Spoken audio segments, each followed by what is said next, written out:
Social media ఇప్పుడు ఎలా తయారైందంటే ఈ మధ్యకాలంలో పెద్ద సినిమా వాయిదా పడుతుందని చెప్పేసి సోషల్ మీడియాలో ఎవరు పడితే వాళ్ళు మరి వార్త ఎలా వచ్చిందో ఏమో నాకైతే తెలియదు. కానీ అసలు వాళ్ళకి ఎవరో చెప్పినట్టు లేకుంటే వాళ్ళు మాట్లాడుకుంటా ఉంటే వీళ్ళేదో పక్క నుండి విన్నట్టు అసలు ఎవరికి తెలియని వార్త వీళ్ళకి తెలిసేసినట్టుగా ఇంకేంటి పెద్ద సినిమా వాయిదా పడిపోయింది. ఏప్రిల్ 30వ తారీఖున అన్నారు కానీ ఏప్రిల్ 30వ తారీఖున కూడా రావట్లేదు ఈ సినిమా. ఏ మేలోకో లేకపోతే ఏ జూన్లోకో జూన్ 26వ తారీఖున వచ్చేస్తుందని చెప్పేసి వీళ్ళే డేట్తో సహా చెప్పేశారండి. మరి ఇలాంటి వార్తలు షికార్లు ఎందుకు చేస్తూ ఉంటాయో నాకైతే అర్థం కాదు. ఎవరన్నా చెప్పితే లేకపోతే ఆ సినిమాకి సంబంధించిన టీం ఎవరని చెప్పితే మనం నమ్మొచ్చు. అది తెలిసినంత వరకు అధికారికంగా ఎవ్వరూ ప్రకటించలే. కానీ అనుకోకుండా ఒకరోజు ఈ సినిమా వాయిదా పడిపోతుందని చెప్పేసి సోషల్ మీడియాలో చక్కర్లు కొడతా ఉంటే వార్త చెప్పే యూట్యూబర్లకు బాగానే ఉందిలే కానీ ఈయనే అభిమానులకు మాత్రం షాక్ని ఇచ్చినట్టు అనిపించిందండి.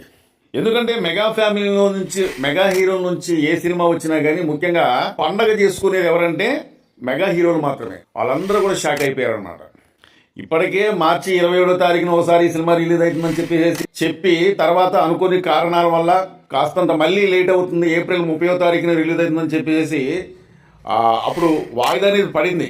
ఎందుకంటే వాళ్ళు అధికారికంగా ప్రకటించారు, అది నమ్మొచ్చు. కానీ ఈ సినిమాకి సంబంధించి నిర్మాత కావచ్చు, డైరెక్టర్ కావచ్చు, హీరో కావచ్చు, ఆ సినిమాకి సంబంధించి ఎవ్వరు కూడా ప్రకటించక ముందే సోషల్ మీడియాలో ఆ వార్త అనేది హల్చల్ చేసేసింది అనమాట.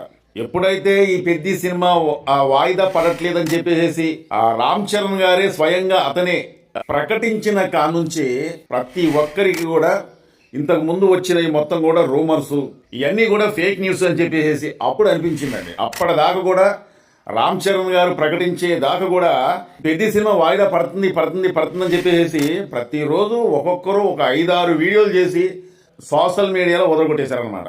ఇలాంటి ఫేక్ న్యూస్ వల్ల ముందర సినిమాకు కొద్దిగా డ్యామేజ్ అనేది జరిగిద్దంటే ఖచ్చితంగా జరిగింది. ఎందుకంటే అప్పటిదాకా ఈ సినిమా వస్తే చూద్దామని చెప్పి ఆశతోని ఎదురు చూస్తున్న కొంతమంది ఫ్యాన్స్ వాళ్ళు డీలా పడిపోయే అవకాశాలు ఉంటాయి. ఒకవేళ ఈ సినిమా నిజంగానే వాయిదా పడింది అనుకోండి, ఏప్రిల్ 30వ తారీఖు అంటే అది బ్రహ్మాండమైన డేట్ అనమాట. ఎందుకంటే స్కూళ్ళకి కాలేజీలకి మంచి సెలవుల రోజు. ఇంకోటి ఏంటంటే ఫ్యామిలీతోని సినిమాలకు వెళ్ళాలంటే ఇవే మంచి రోజులు. ముఖ్యంగా చెప్పుకోవాలంటే ఏప్రిల్ 30వ తారీఖున ఇంకా మరి వేరే వాళ్ళ సినిమా అంటే వేరే అగ్ర హీరోల సినిమాలు ఎయ్యి కూడా పోటీకి లేవండి. అంత మంచి డేట్ని ఎలా వదులుకున్నా అని చెప్పేసి ఒకానొక టైంలో నేను కూడా అనుకున్నాను అనమాట.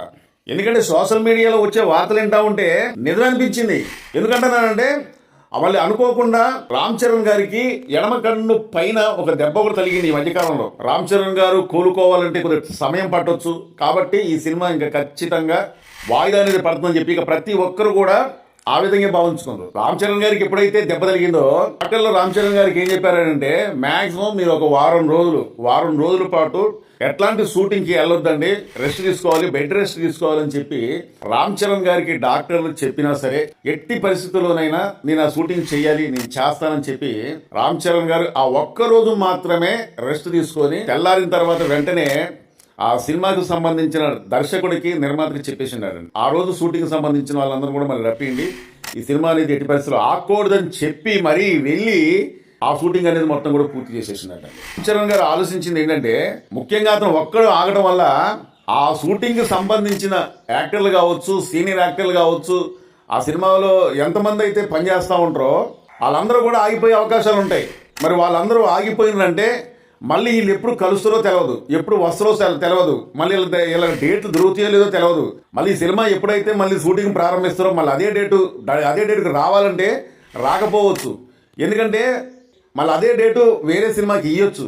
కాబట్టి మళ్ళీ అలాంటి ఇబ్బందులు జరగకూడదన్న ఉద్దేశంతోనే ఇక రామ్ చరణ్ గారు ఒకటే అనుకున్నాడండి, ఎట్టి పరిస్థితుల్లోనైనా ఈ షూటింగ్ మొత్తం కూడా పూర్తి చేయాలి, ఏప్రిల్ 30వ తారీఖున ఈ సినిమా విడుదల అవ్వాలని చెప్పి పట్టుదలతోని ఆ షూటింగ్ మొత్తం కూడా పూర్తి చేసినాడండి. మెగాస్టార్ చిరంజీవి గారు కూడా జగదేక వీరుడు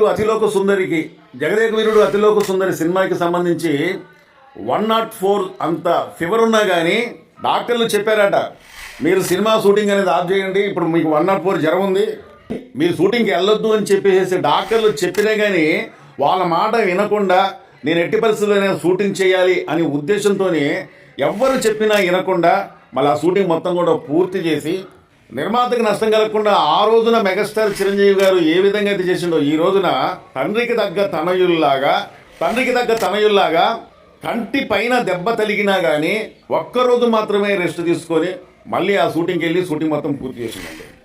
ఇక్కడ మనం అర్థం చేసుకోవాల్సింది ఏంటంటే నిర్మాత ఎట్టి పరిస్థితుల్లో ఇబ్బంది పడకూడదు, నిర్మాత లాస్ అవ్వకూడదు, ముఖ్యంగా నా వల్ల ఈ సినిమా షూటింగ్ అనేది ఆగకూడదు.